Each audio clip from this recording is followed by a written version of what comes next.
Hi there, Tina Brown here from Yuba Environmental Science Charter Academy. Today I'm going to give you a tour of the school garden. This site was established about 10 years ago, about the same time I got involved with the school with a sub-job for the end of the year. They had already marked off about 120 by 60 foot space for this garden, and they had fenced it with deer netting, which was not keeping the deer out. By the end of the year, they had asked if I would take it over, and I had finished my master gardener training, and so I kind of headed it up. They then worked very hard for grants and volunteers and donations to get a better fence, which was the first step in securing this garden space. Through those donations and grants, we also increased the size of the beds from 12 raised beds. We now have 27 raised beds inside this space. I'm going to show you the tour of the garden, so follow me.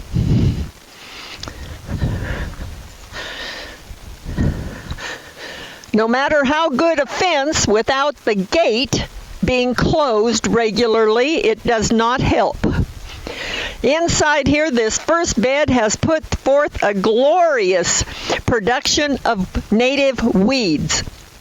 The junior high kids are going to do a project of identifying all of them and some research on them. Which ones have stickers, which ones can be a problem. You can probably already identify some of them.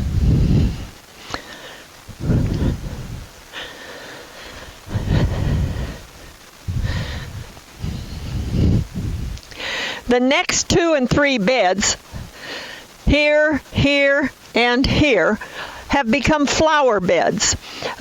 They have some permanent ones in them of California poppies, hollyhocks, columbine, and there's some Shasta daisies. There's even some feverfew, and there's a few wildflowers in there.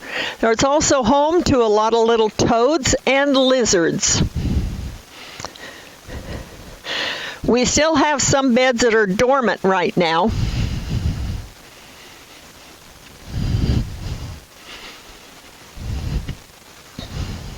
One of the kids' favorite crops is sugar snap peas.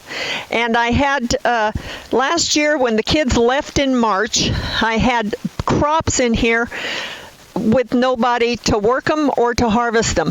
And at that time, Louise Miller, who's the principal here and a member of our garden club, she and I hosted the garden club here, and the ladies ended up harvesting the crop of sugar snap peas, some potatoes, onions, garlic, carrots, and had volunteered then to help clear the beds out and do some preparation for this year's planting.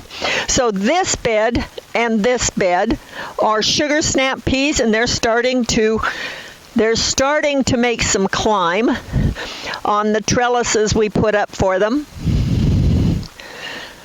I tell the kids that sugar snap peas are like people, that we supply a good solid trellis, but they hang on to each other, and when the wind comes, it blows them over. They need to have a more substantial hold on life than just hanging on to each other. In this bed next to it, covered with straw, and this one, the 4th and 5th graders planted potatoes last week. The potatoes are actually coming up in this one. They're poking through now. We put the rice straw on top to help hold the moisture in. You can see some little potato plants coming up, and dill. There's some dill volunteering in there. There's more potato plants down here. Next to it is the bed of dill. This bed has, for 2-3 years, reseeded itself and spread some of its dill seed in other places. But it makes a great addition for sensory and for cooking for the school lunches.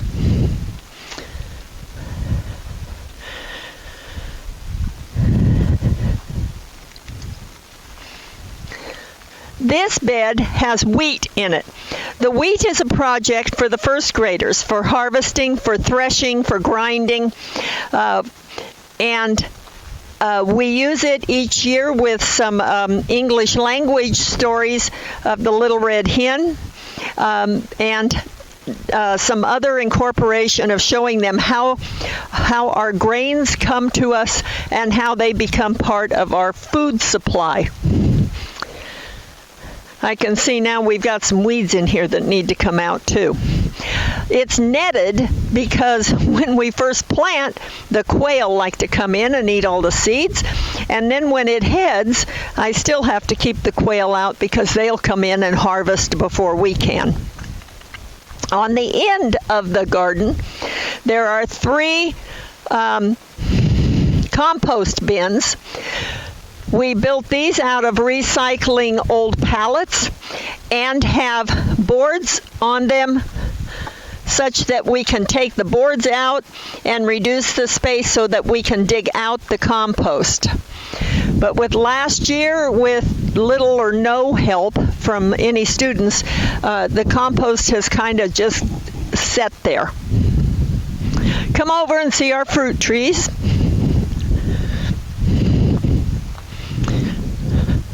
We have 3 fruit trees. The apple is a 4 variety kind of an apple, and it's beginning to leaf out. I see some buds coming on it.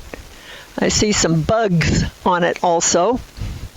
And we have 2 cling peach trees. Now these trees have already flowered.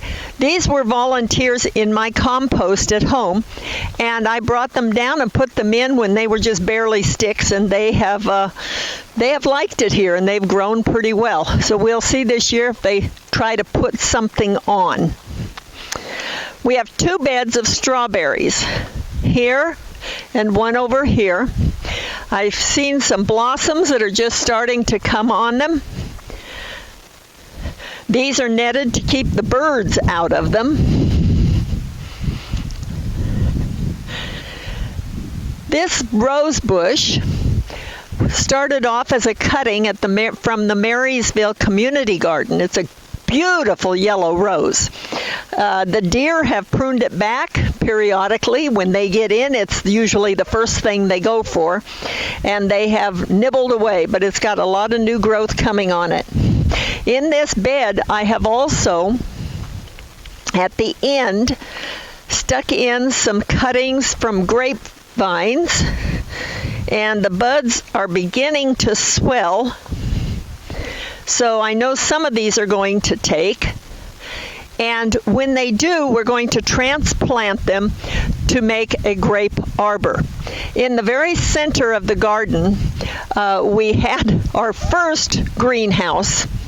And this poor greenhouse, when the winds came through during the Loma Rica fire, winds came through here also at 60 miles an hour and just shredded the covering. But the frame was still pretty good, so we kept the frame, covered it with fencing, and we're going to put grapevines on either side.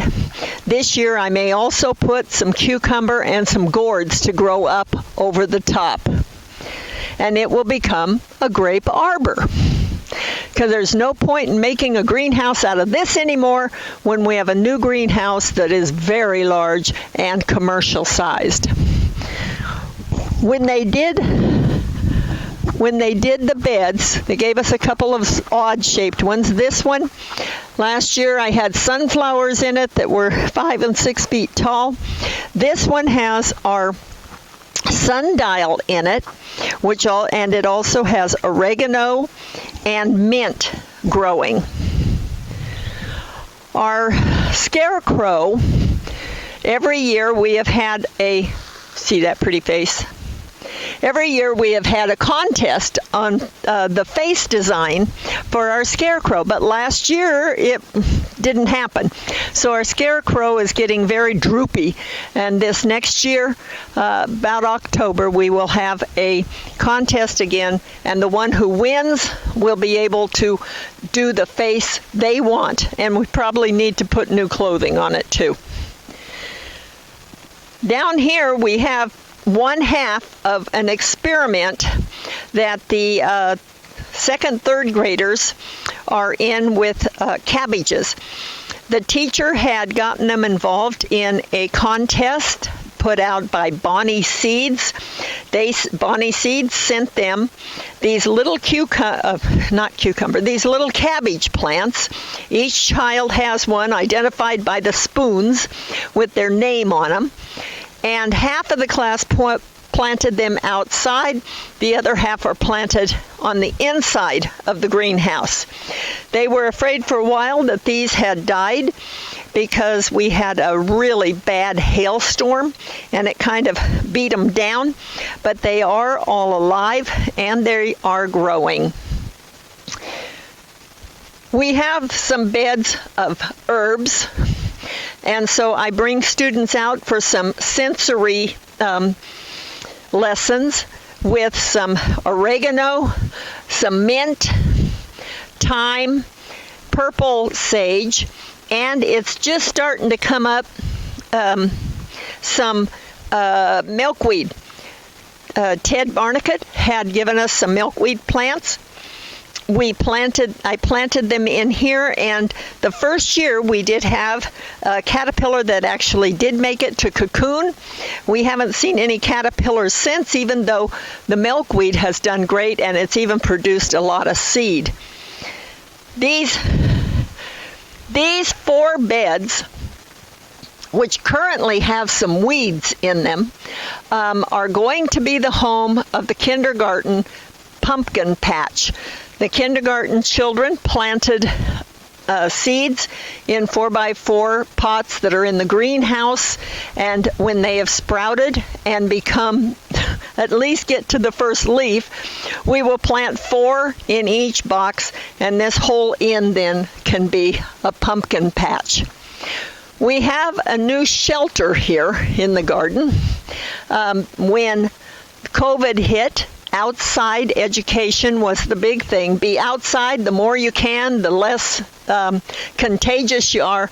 So there were 5 of these put on the property because there are 5 classes here. And this will be a good place anyway to have classes and lessons outside. We have 1 grapevine, the same variety, out here at the end of the garden, and it's got buds swelling on it, I see. Good. This was one that we started from a cutting. That was a lesson for the junior high a couple of years ago, was how plants propagate from cuttings.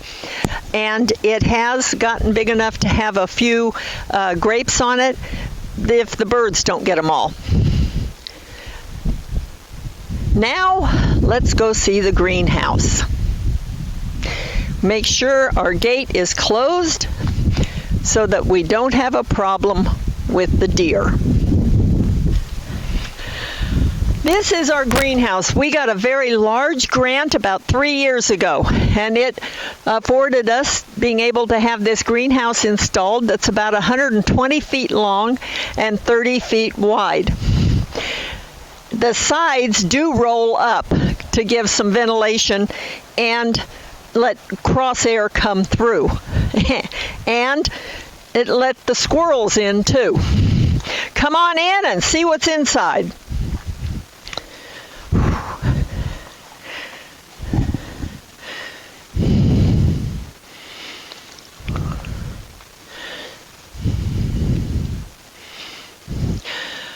We have about 14 beds in here. Yeah, I had to turn the fan off because it makes too much noise, but I'll plug it in when we're done. Garden Club helped plant most of what you see in here. They planted some lettuce. We've been harvesting some of the lettuce. It's a very nice crop of lettuce. And carrots on both sides. Garlic is planted in between over there. This is cabbage. That is the other half of the class of the cabbage plants that you saw in the other garden. with the little spoons labeling them all. That class has been measuring and logging all the growth for these and hoping to have some nice big heads of cabbage. We have kale, spinach, and we have onions down in these beds. And in here, I had given some packages of broccoli and of cabbage to two of the garden club members, and they thought they'd only put in cabbage in the seed trays. But we have broccoli coming on these, so they didn't know which were which when they put them in, so we have broccoli and cabbage plants. And we have some chard that's from last year in there. And we still have some cabbage and some lettuce down in the last bed. Volunteering in this end of the bed are zinnias. They're not quite up yet. We had beautiful zinnias that were about this tall, nice big flowers on them last year. Here are the pots with and one of them is starting to come up, pumpkin seeds that the kindergartners planted. And I don't know if you can come in on that. There is a pumpkin that's starting to sprout. I told them that by the time they come back from this spring break next week, we should have some coming up. We have a beautiful bed of calendulas. They have come from last year, early last year. And cilantro in the bed in the corner, and some oregano for one thing, but mostly cilantro. Mint here on the end, which I'm trying to keep it back, and another crop of sugar snap peas. If you haven't had just the sugar snap, they're not snow peas, these are sugar snaps. The whole pod is really thick. You can let the pea become full size. They're sweet and delicious. The lady who originally was planting in here had put potatoes, and there's a few potatoes that are volunteering on the other side of the peas. Here's some more of the cabbage and broccoli and little lizards running everywhere. This bed, the other gal who planted the potatoes had planted Brussels sprouts, and we had a couple big plants of Brussels sprouts. This is what's left of them. You can see the little Brussels sprouts along the stem. I didn't even know they were Brussels sprouts until I started lifting the leaves of the big ones over here. And celery. The celery had gotten this tall, had put out some seeds. I cut them all back to the ground level, and they've all come back again. It's a beautiful, beautiful thing of celery. These carrots were seeded from one that had gone to seed. So we have in here some, mostly, I think, white carrots. And there's carrots down here on the end, and chives, and more garlic. Debating whether or not to even plant this middle one. I already see tomatoes volunteering, tomato plants volunteering in there. They end up coming up everywhere because we had some tomato plants against the outside wall for a while. And that's what we have in here in the greenhouse. So once again, I am so appreciative of the garden club and of 2 or 3 of the master gardeners who helped clean out beds, who helped plant again, who are helping with the watering and some harvesting. I'll take you for a brief look at the front preschool section that Julie has been getting volunteers with to clean up and fix out there. So if you're willing to volunteer, contact Julie. Thank you very much.